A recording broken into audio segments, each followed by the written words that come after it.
అందరికీ నమస్కారం. ఒక సోదరుడు పొద్దున ఫోన్ చేశారు.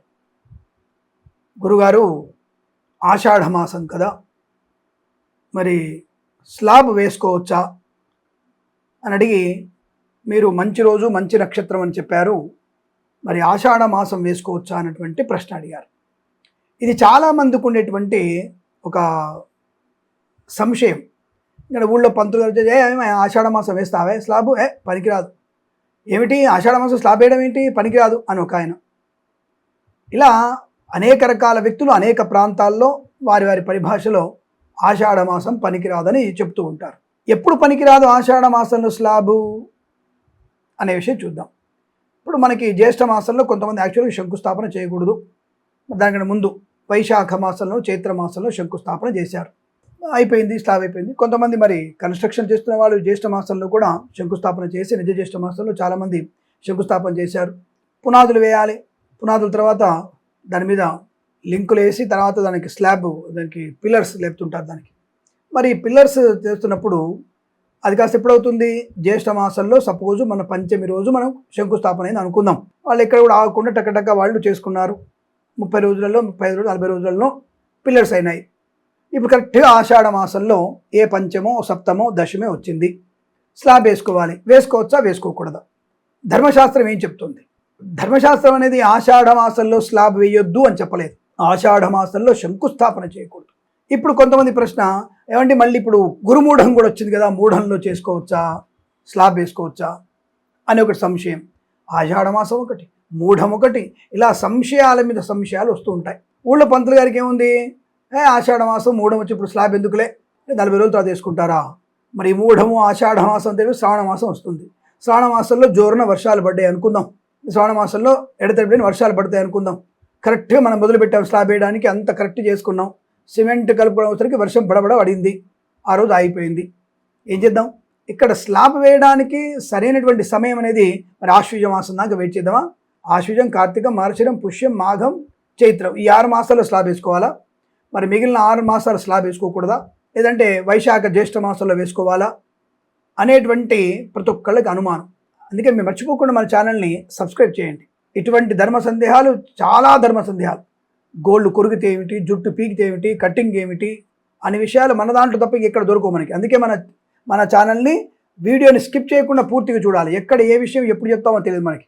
సరే, ప్రస్తుతానికి మన జ్యేష్ఠ మాసంలో వచ్చినటువంటి వ్యక్తి శంకుస్థాపన అయిపోయి పిల్లర్స్ లేపాడు, ఆషాఢ మాసంలో పిల్లర్ స్లాబ్ వేసుకోవచ్చా? ధర్మశాస్త్ర ప్రకారంగా వేసుకోవచ్చు. మీ ప్రశ్నకి సమాధానం వచ్చేసింది. మరి మా ఊళ్ళో అయ్యగారు వేసుకోవద్దన్నారు, ఆయనకి సరిగ్గా పూర్తి ఇన్ఫర్మేషన్ లేదనుకుంటా. శాస్త్రంలోకి వెళ్ళాలి, తెలుసుకోవాలి. ఏమిటి శాస్త్రం చెప్తుంది? మీరు కనుక చైత్ర మాసంలో శంకుస్థాపన చేసి వైశాఖ మాసం వరకు పిల్లర్స్ లేపి జ్యేష్ఠ మాసం ఆపినట్టయితే, ఆ మాసం ఆపినట్టయితే ఆషాఢ మాసంలో స్లాబ్ వేసుకోవద్దు. అంటే మధ్యలో పని ఆగిపోయినప్పుడు, ఎప్పుడు ఎన్ని రోజులు, కనీసం 2 పక్షాలు పని ఆగిపోతే, ఏ వారం ఆగింది, కూలోళ్ళు లేక జ్వరం వచ్చింది, ఏదో వచ్చింది, సిమెంట్ రాలేదు, కొద్దిగా ఏదో బంధువులు వచ్చాయి, పర్లేదు, వారం అయితే ఇబ్బంది లేదు. 2 పక్షాలు కనుక ఆగిపోతే, 1 మాసం ఆగిపోతే మళ్ళీ మంచి ముహూర్తమే చూసుకోవాలి. దానికి తిథి, వార, నక్షత్రాలను చూసుకోవాలి, కొబ్బరికాయ కొట్టాలి, మళ్ళీ కాసింత పూజ చేసుకోవాలి, ఆ తర్వాతనే మనం స్లాబ్ వేసుకోవాలి. అది కంటిన్యూటీగా ఉంది. జ్యేష్ఠ మాసంలో పంచమి రోజు శంకుస్థాపన చేసాం, లేదా చైత్ర మాసం చేసాం, బునాదులు వేసాం, పిల్లర్స్ కడుతున్నాం, పని ఆగిపోకుండా కంటిన్యూగా పని అవుతుంది, స్లాబ్ వేసుకోవచ్చా? పని కంటిన్యూటీ ఉన్నప్పుడు స్లాబ్ వేసుకోవచ్చును. శంకుస్థాపన చేసినందుకు కదా, ఒక మంచి రోజు, మంచి ముహూర్తం రోజు వేసేందుకే. అయితే ఈ ఆషాఢ మాసం స్లాబ్ వేసేటప్పుడు కూడా నవమి రోజు కాకుండా, అమావాస్య మంగళవారం కాకుండా, అంటే మంగళవారం కానీ అమావాస్య కాకుండా మంచి వారం, సోమ, బుధ, గురు, శుక్రవారాలు. సెకండ్ ఆప్షన్లో సండే, సాటర్డే సెకండ్ ఆప్షన్లో, మంగళవారం వేయకుండా చూసుకోండి. కాబట్టి సోమ, బుధ, గురు, శుక్రవారాల్లో విధియ, తదియ, పంచమి, సప్తమి, దశమి, ఏకాదశి తిథులలో వేసుకున్నట్టయితే తప్పకుండా బాగుంటుంది. అంటే ఆషాఢ మాసంలో వేసుకున్నా ఒక మంచి రోజు చూసుకోవడం. కానీ ఆషాఢ మాసంలో వేసుకోవద్దు అనేది ఎక్కడ లేదు. ఆషాఢ మాసంలో బ్రహ్మాండం వేసుకోవచ్చు, కంటిన్యూటీ ఉండాలి. చైత్ర మాసంలో లేదా వైశాఖ మాసం శంకుస్థాపన చేసి మెల్లమెల్లిగా బునాదులు తీసుకుంటూ, బోర్ వేసుకుంటూ, బునాదులు తీసుకుంటూ, ఆ పిల్లర్స్ కట్టి స్లాబ్ వేసేంత వరకు వచ్చింది, తప్పకుండా స్లాబ్ వేసుకోవచ్చు. దానికి ఎటువంటి దోషము లేదు. కాబట్టి మీరు దాని గురించి పూర్తిగా ఇలా తెలుసుకోవాలి. మధ్యలో ఆగిపోయినప్పుడే మనకు 1 మాసం ఆగిపోతేనే చేసుకోవద్దు. రేపు ఆషాఢ మాసం వచ్చింది, శ్రావణంలో వర్షాలు పడ్డాయి, మనకి సమయం కుదరలేదు, ఇంట్లో ఆడవాళ్ళు ఇబ్బంది ఉంది, లేదా ఇంట్లో ఏదో పురుడు వచ్చింది, శ్రావణ మాసంలో చేయలేదు, భాద్రపద మాసం వచ్చిందిగా, మరి శూన్య మాసంలో భాద్రపద మాసంలో వేసుకుంటారా? హట్, భాద్రపద మాసంలో కూడా స్లాబ్ వేయొద్దు. మళ్ళీ ఎప్పుడు వేయాలి? ఆశ్వయ మాసం. ఆశ్వయ మాసంలో అమ్మవారి నవరాత్రులు ఉండే, పూజలు ఉండే, పురస్కారాలు ఉండే, అప్పుడు వేయకపోతే మళ్ళీ ఎప్పుడు వేయాలి? కార్తీక మాసంలో వేయాలి.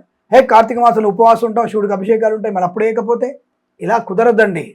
ఒక్కసారి శంకుస్థాపన చేసిన తర్వాత పనిలో ఎక్కడ కూడా ఆగనప్పుడు కంటిన్యూటీగా మీరు ఎన్ని స్లాబ్ అయినా వేసుకోవచ్చు. ఆషాఢంలో స్లాబ్ వేయచ్చు, మూఢంలో స్లాబ్ వేయచ్చు, భాద్రపదంలో స్లాబ్ వేయచ్చు. 5 అంతస్తులు కడుతున్నారు, మరి 5 అంతస్తులు కట్టినప్పుడు 5 అంతస్తులు ఒకసారి శ్రావణ మాసం వస్తుంది, ఒకసారి భాద్రపద మాసం వస్తుంది కదా, మూఢంలో కూడా వస్తుంది. కాబట్టి కంటిన్యూటీగా వర్క్ జరుగుతున్నప్పుడు, మనం ఎక్కడ కూడా పని ఆగనప్పుడు మీరు స్లాబులు కంటిన్యూగా 1, 2, 3, 4 స్లాబులు వేసుకోవచ్చు. దానికి ఎటువంటి ఇబ్బంది లేదు. ఈ విషయాన్ని 10 మంది చెప్పండి. 10 మందికి ఈ విషయాన్ని పంపించే ప్రయత్నం చేయండి. మీకు తొందరలో గృహప్రవేశం కావాలని, ఇల్లు కడుతున్న వాళ్ళకి మంచి శంకుస్థాపన ముహూర్తాల కొరకు, గృహప్రవేశాది ఇత్యాది కార్యక్రమాల కొరకు, యజ్ఞయాగాది క్రతువుల కొరకు తప్పకుండా మనల్ని సంప్రదించవచ్చును. మంచి ముహూర్తాలు పెడతాను, మంచి కార్యక్రమం కూడా చేయించి పెడతాను. శుభమస్తు. ప్రేమతో మీ కిరణ్ శర్మ.